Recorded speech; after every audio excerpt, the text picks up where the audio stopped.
Nenoriu daug plėstis, daug šnekėti, buvo daug įvairių dalykų, bet noriu, kaip sakyt, palikti tą komandai viduje. Iš tikrųjų, aš pats kaip treneris prisimenu visą kaltę dėl pralaimėjimo. Vadinasi, net kažką darėm ne taip, o jeigu darėm ne taip, tai vadinasi, dėl visko kaltas treneris ir aš tikrai pilnai su tuo sutinku.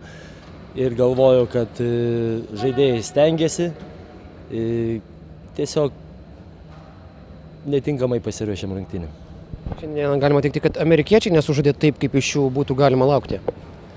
Kaip sakiau, galima daug ką teikti, kas sužaidė, kas nesužaidė. Pagrindinis dalykas yra nesužaidė komanda. O pas mus nėra amerikiečiai, japonai ir lietuviai, visi yra žaidėjai ir visi turi atiduoti viską aikštelėje.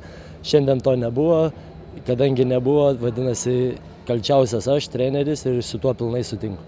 Prienų komandoje labai daug LKL debiutantų, kurie šiandieną pelnė dviženklį taškų skaičių. Ar nustebino toks debiutantų pasirodymas jau pirmose rungtynėse?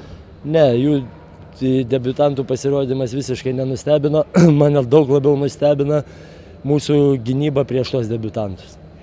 Nepasiteisino, ar ne? Ne, tiesiog bloga gynyba. Pirmas, antras kėlinys labai gerai praėjo mūsų puolimas, pataikyti sunkus metimai.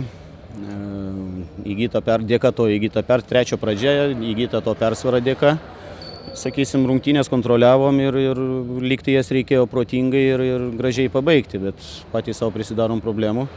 Reikėjo gale pasikankinti, bet džiugu, kad gerai viskas baigėsi.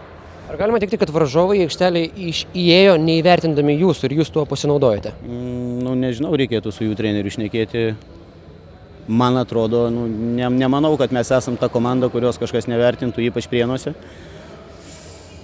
Čia sakau, reikėtų trenerio varžovo klausti. Galime žvelgti į statistiką ir ten ne vienas jūsų komandos LKL debiutantas pelnė šiandieną dviženklį taškų skaičių. Ar jūs patį nustebino tai, kad debiutantai taip sėkmingai pasirodė? Ne, nenustebino. Jie atėjo čia įrodyti į LKL, jie atėjo įrodyti kažką. Tai pirmiausia, aišku, savo, paskui kitiem žiūrovam įrodyti, kad jie gali tam LKL žaisti.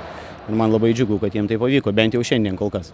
Ar galima teikti, kad jūsų žaidimo arkliukas bus toks greitas, dinamiškas puolimas, kolektyvinis? Jauna komanda yra ir aš prieš sezoną minėjau, kad aš norėčiau, kad mes taip žaistumėm. Aktyviai, galbūt su žemesniu penketu, bet aktyviai. Ir jeigu tai duoda vaisių, kodėlgi ne. Taigi kiekvienai Prienų varžovai čia namuose bus labai sunku, ne? Visiems buvo sunku ir aš tikiuosi, kad bus sunku visiems.